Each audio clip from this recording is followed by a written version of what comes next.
hello friends अस्सलामु अलैकुम नमस्कार मैं आज अन्य এটা ভিডিও লৈ আইছো আজি মই এটা কেক বনাম কেকটো নেচারাল কেক নেচারাল হেগানে কৈছো মানে তিনটা নেচারাল বস্তু দিয়ে বনাম মই এটো ময়দা কণী ঘিউ মাখন বাটার অয়েল একোই নিদো এটো মই জাস্ট কল পিঠাগুৰি আৰু নাৰিকলটো অপশনাল দিলেও দিব পাৰে নিদিলেও নাই এটো অপশনাল নাৰিকলটো মই কলখিনি এনেকৈ পখলে লৈছো লৈ পেলাই এটো পিটিকি পেলাই মই চালনীৰে চালি লম চালি ললে কি হ'ব গুটিখিনি থাকি যাব বেলেগ হৈ যাব আৰু কলখিনি বেলেগ হৈ যাব গুটিখিনিটো এনেও দিব নোৱাৰি হেকাৰণে মই কলখিনি এনেকৈ পিটিকি লৈছো লৈ পেলাই মই এখিনি চালনীৰে চালি লম আপোনালোকে চাই থাকক মই কেনেকৈ বনাও ভাল লাগিলে লাইক সাবস্ক্রাইব কৰিব ইনস্পায়াৰ কৰিব সাপোৰ্ট কৰিব এখিনি মই এতিয়া চালি লম লৈ পেলাই এনেকৈ চালি পেলাই কি হয় সৰু বাচ্চাকো খুৱাব পাৰি আমি খুৱাইছো যেটো এখানে কৈছো এনেকৈ চালি লৈ কলখিনি গুটিটো গুছাই লৈ গাখীৰ অলপ মিলাই সৰু বাচ্চাক খোৱালে খুবেই হেলদি বাচ্চাৰ কাৰণেটো খুবেই ভাল এইটো বস্তু এখিনি বস্তু যদি গাখীৰ অলপ মিলাই পেলাই সৰু বাচ্চাক অলপ অলপ খোৱা হয় তো খুবেই হেলদি আমি কিন্তু খুৱাইছো এতিয়া মই এখিনি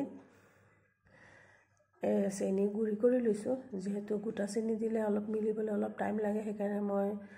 মিক্সাৰ গ্ৰাইণ্ডাৰত দি পাউডাৰ কৰি লৈছো আপোনালোকে চেনিটো নিজৰ টেষ্ট অনুযায়ী দিব যোনে বেছি খায় বেছি দিব যোনে কম খায় কম দিব কলত এনেও মিঠা আছেই চেনিটো কম দিলেই বেটাৰ পিছত নাৰিকলটো তো অপশনাল আগতেই কৈছো নাৰিকলটো দিবও পাৰে নিদিবও পাৰে মই নাৰিকলটো দিছো কাৰণ মোৰ হাজবেণ্ডে নাৰিকল দিলে ভাল পায় সেইকাৰণে মই নাৰিকলটো দিছো আপোনালোকে নিদিলেও হ'ব বা দিলেও হ'ব মই 4 কাপ মান পিঠাগুৰি লৈছো কেঁচা পিঠাগুৰি দিও বনাব পাৰি মই কিন্তু এখিনি কেঁচা নহয় এখিনি মই পিঠাগুৰি খুন্দি অকমান ভাজি থৈ দিছিলো বেয়া নহবৰ কাৰণে ৰদত দিলে যেহেতু ধুলি বালি পৰে মই হেকাৰণে অলপ গৰম কৰি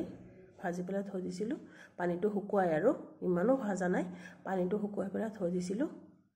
হেখিনি দিছো কেঁচা পিঠাগুৰি লগে লগে খুন্দি পেলাই দিলেও ভাল হয় মোৰখিনি কিন্তু ভাজা হে আৰু বেটাৰটো মোৰ অলপ ডাঠ লাগিছে হেকাৰণে মই অকমান গাখীৰ দিছো 1 কাপ গাখীৰ দিছো অকমান পাতল কৰিবৰ কাৰণে এটো ইমান বেছি পাতলও কৰিব নালাগে অন্য কেক বনোৱাৰ নিচিনা ময়দাৰ কেকৰ নিচিনা বেটাৰটো ইমান পাতল কৰিব নালাগে এটো অলপ ডাঠি থাকে এতিয়া মই এটা ৰাইস কুকাৰ লৈছো ৰাইস কুকাৰটোত পানী আগতেই বহাই দিছিলো গৰম হৈছে উতলিছে পানীখিনি মই পাতল কাপোৰ এটা লৈছো লৈ পেলাই মই এটো ধুই লৈছো কাপোৰটো ধুনীয়া কৰি তেল লৈছো লৈ পেলাই ৰাইস কুকাৰৰ খৰাহিটো বহাই লৈছো খৰাহিটোতে দি দিছো দি পেলাই বেটাৰখিনি মই দি দিছো দি পেলাই এটো 1 ঘণ্টা মান সময় লাগে হবলৈ এটো ষ্টিমত হয় ষ্টিমত হলে অলপ সময় লাগে 1 ঘণ্টা মান সময় লাগে আসাক মই এটা ঢাকি দিম দি পেলাই 1 ঘণ্টা পিছত মই আহিম আপোনালোকে চাব এয়া 1 ঘণ্টা হৈ গল মই খুচি পেলাই চাইছো কাঠি এটা দি কেঁচা নাই ভিতৰত হৈ গল এটো অলপ ঠাণ্ডা হোৱাৰ পিছত কাটিব লাগিব অলপ ঠাণ্ডা হোৱাৰ পিছত মই উলিয়াই আনিছো এয়া উলিয়াই থৈ দিছিলো আৰু এয়া ঠাণ্ডা হৈছে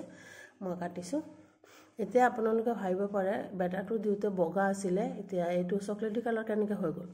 এটো মানে কিহৰ কাৰণে হল কলত খোৱা সোডা দিলে বেকিং সোডাটো পৰিলে মানে ৰংটো এনেকুৱা হৈ যায় যেতিয়া বস্তুটো কুক হয় ৰন্ধা হয় তেতিয়া কালাৰটো চেঞ্জ হৈ যায় বেকিং সোডাৰ কলত পৰিলে এনেকুৱা কালাৰটো হয় এটো অন্য একো মই কালাৰ সালাৰ একো দিয়া নাই আপোনালোকে দেখিছে চাকচোন কেকটো কি ধুনীয়া হৈছে ইয়ামি হৈছে আৰু বহুত টেষ্টি হৈছে খাবলৈ ভাল লাগিলে শেয়াৰ কৰিব